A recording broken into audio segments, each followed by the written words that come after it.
नमस्कार, मराठवाडा न्यूज 11 मध्ये आपले मनपूर्वक स्वागत। परमपूज्य पवन भारती खडीश्वरी बाबा यांचे कार्य म्हणजे कस्तुरीप्रमाणे आहे।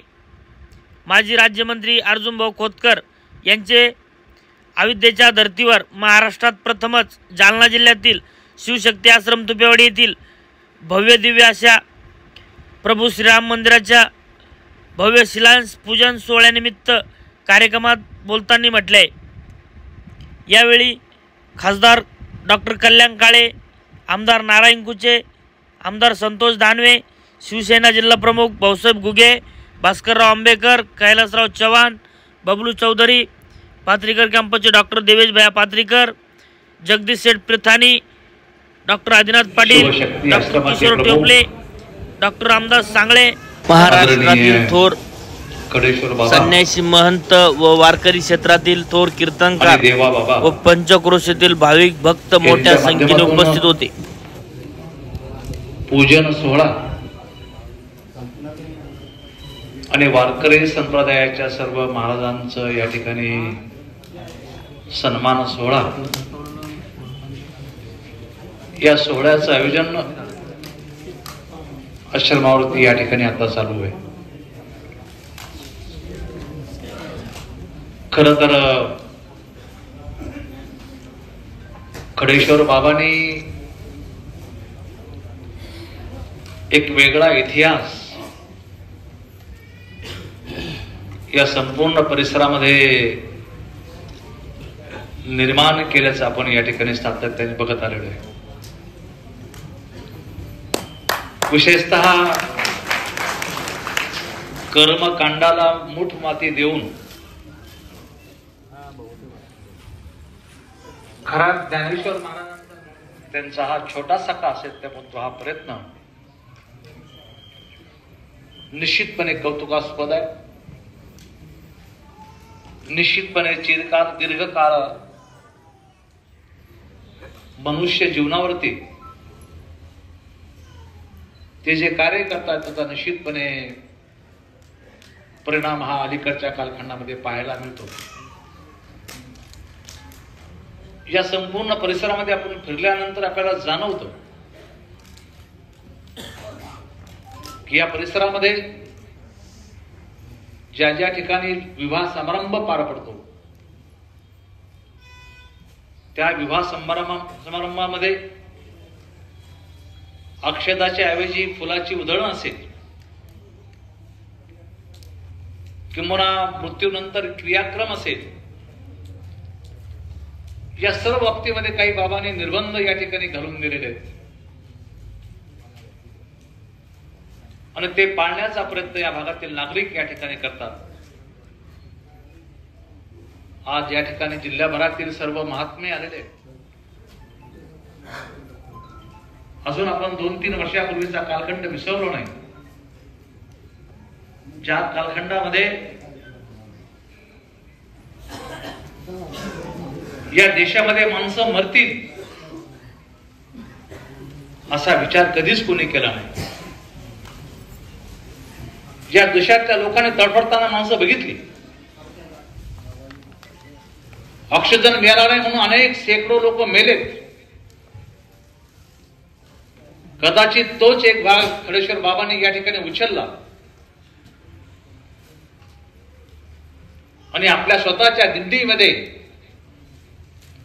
ज्या पद्धतीनं गाडगे बाबा पंढरपूरला जायचे परंतु मंदिरामध्ये न जाता स्वच्छतेचं काम या ठिकाणी करायचे, दिंडी त्याला जाणं तर अगत्य आहे, परंतु दिंडीमधून जात असताना माझ्या प्रयत्नातून माझ्या हातून 2 झाडं तरी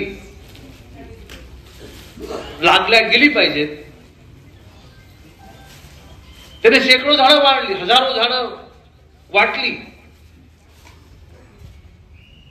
परंतु या आश्रमापासून, शिवशक्ती आश्रमापासून तर पंढरपूरच्या पांडुरंगाच्या पायथ्यापर्यंत ज्या ज्या ठिकाणाहून दिंडी जाईल अशा सर्व ठिकाणी बाबांनी वृक्षारोपण करण्याचा कार्यक्रम, अत्यंत महत्वाकांक्षी कार्यक्रम हातामध्ये घेतला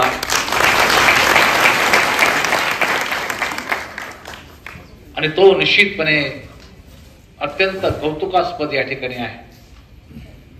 राज्याच्या मुख्यमंत्र्यांनी मला विचारलं की हे कोण आहेत खडीश्वर बाबा. म्हणलं साहेब अत्यंत सामान्य माणसं आहेत, पण मी असं ऐकलं म्हणे की त्यांनी अशा प्रकारच्या दिंडीमध्ये झाडं वगैरे लावली. म्हणलं हो साहेब खरंय. म्हणजे अत्यंत आपण सुप्तपणाने केलेली एखादी कारवाई सुद्धा राज्याच्या प्रमुखापर्यंत जाते.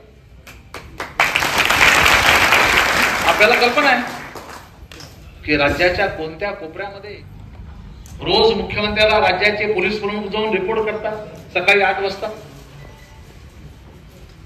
आजही माननीय मुख्यमंत्र्यांना रिपोर्ट गेला असेल की एवढे मंत या ठिकाणी जमा होणार आहेत. डीजी आणि एसपी, जिल्ह्याचे एसपी डीजीला रिपोर्ट करतात, डीजी माननीय मुख्यमंत्र्यांना रिपोर्ट करतात, आणि या माध्यमातून हे सर्व त्यांच्या कानापर्यंत जातं. त्यामुळे आपल्या कार्याची दखल बाबा राज्याच्या मुख्यमंत्र्याने सुद्धा या ठिकाणी घेतलेली आहे. जो असेल तो आपण या ठिकाणी पूर्ण करताय, हे अत्यंत अभिमानाची आणि अत्यंत चांगली बाब या ठिकाणी आहे. आपण सर्वच मंडळी आम्ही तुम्हाला देवस्वरूप मानतो.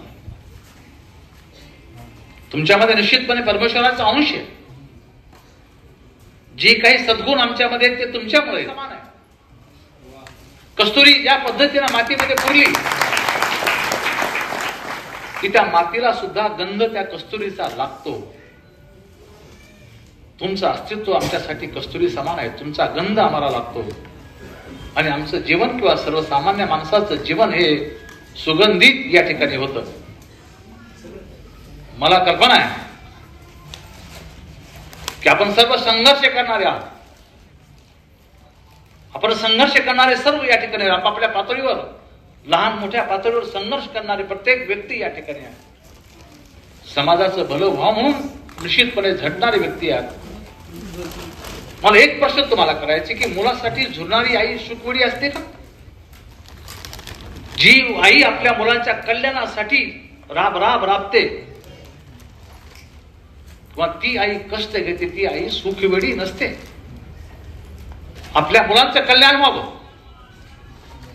आपला मुलगा योग्य दिशेने जावा, हाच हेतू आपल्या त्या आईचा या ठिकाणी असतो. ती आई म्हणून ते आईचे दृष्टी तुम्ही जे बघतात तुमच्यामध्ये आम्ही आईचं स्वरूप या ठिकाणी बघतो की हे आईचं स्वरूप निश्चितपणे जपण्याचा प्रयत्न आपण सर्व मिळून करूया. आज या ठिकाणी बाबांनी मला बोलवलं. तावरे नामा तर आमचे भीष्म पितामह या ठिकाणी हजर आहेत आणि सर्व संत मंडळी या ठिकाणी हजर आहेत. तुमच्या समोर खरं तर मी एवढं बोलणं उचितही नाही, परंतु बाबाचा आदेश झाला. बाबाचं कार्य आपल्यापर्यंत सर्वांपर्यंत कदाचित पोहोचलं असेल, ते आपल्यापर्यंत पोहोचलं पाहिजे या हेतूने मी सांगण्याचा प्रयत्न केला.